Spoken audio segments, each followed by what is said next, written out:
Pernah nggak sih kamu jalan-jalan ke mall atau scroll-scroll di marketplace, niatnya cuma cuci mata, tiba-tiba keranjang belanja udah penuh aja. Dompet menipis, hati menyesal. Aku paham banget rasanya. Di video ini aku bakal bongkar rahasia cara menghindari impulsive buying, biar kamu nggak terus-terusan kena jebakan dompet bocor. Sebelum kita mulai, mari kita buka dulu dengan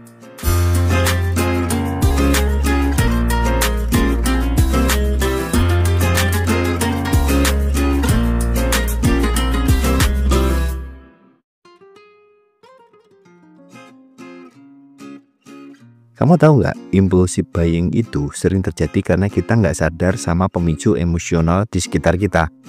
Misalnya, lagi stres kerjaan, lihat promo diskon besar-besaran, langsung klik beli.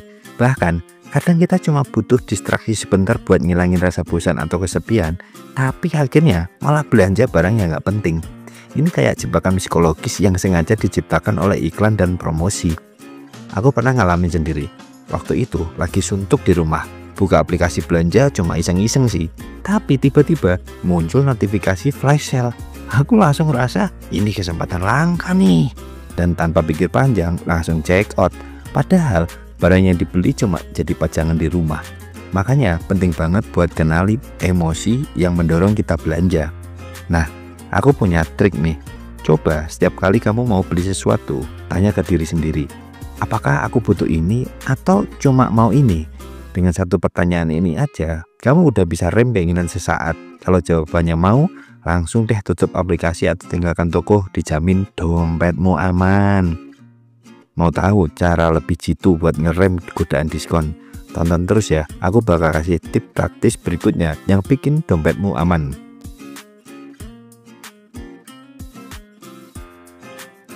Aku sering saranin ke teman-teman sebelum belanja bikin daftar barang-barang yang benar-benar dibutuhkan.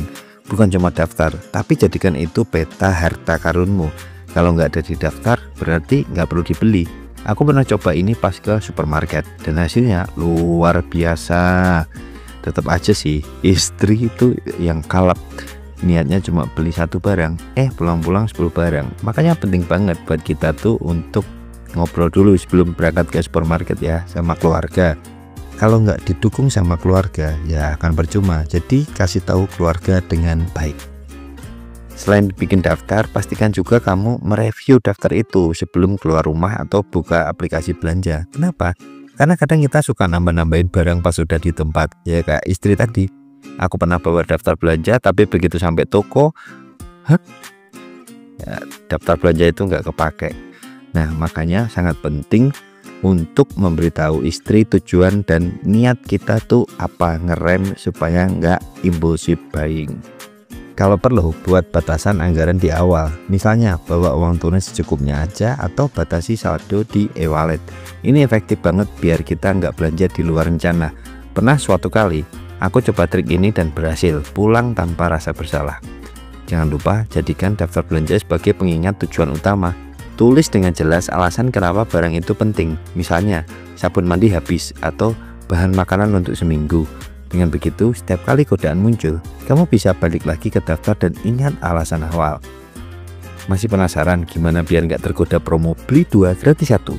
Aku punya cara unik yang bisa langsung kamu terapkan.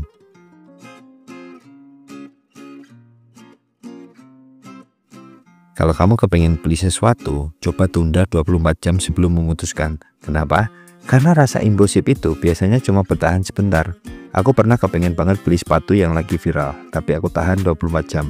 Besoknya, rasa pengen itu hilang. Ini bukti kalau menunda keputusan bisa bantu kamu mikir lebih jernih. Aku juga pernah coba metode ini pas lagi tergoda beli gadget baru. Waktu itu, aku lihat iklan tablet canggih yang fiturnya keren banget. Rasanya kayak nggak bisa hidup tanpa itu. Tapi aku ingat aturan ini dan tunda keputusan. Dalam 24 jam, aku sempat riset dan baca ulasan. Ternyata ada beberapa kekurangan yang nggak aku sadari sebelumnya. Akhirnya aku putuskan nggak beli dan uangnya bisa dialokasikan buat hal yang lebih penting. Metode ini bukan cuma ngasih waktu buat mikir ulang, tapi juga bantu kita mengurangi rasa menyesal di kemudian hari. Kalau kamu masih kepikiran barang itu setelah 24 jam, berarti mungkin memang ada kebutuhan nyata. Tapi kalau rasa pengennya hilang, berarti itu cuma keinginan sesaat. Biar makin efektif, aku saranin buat catat barang yang pengen dibeli di catatan khusus atau aplikasi Notes. Kasih waktu minimal 24 jam, bahkan kalau bisa 48 jam atau lebih. Dengan begitu, kamu punya kesempatan buat benar-benar merenungkan apakah barang itu layak dibeli. Mau tahu kenapa teknik ini ampuh banget? Aku bakal bongkar rahasianya di bagian berikutnya.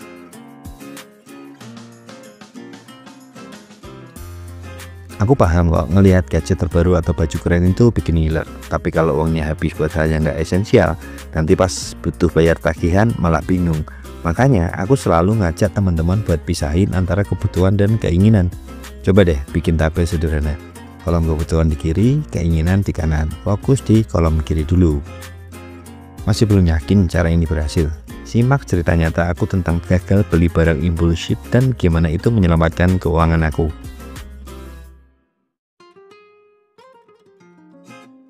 Pakai kartu kredit atau e-wallet memang praktis, tapi justru ini yang sering bikin kita lupa diri. Aku pernah ngalamin sendiri, satu e-wallet habis buat jajan yang nggak jelas. Solusinya, hapus metode pembayaran yang tersimpan otomatis di aplikasi belanja. Percaya deh, proses tambahan buat masukin info pembayaran bisa jadi rem pengeluaran impulsif. Mau tahu tips selanjutnya yang bikin keuanganmu makin terkendali? Lanjut terus nonton ya.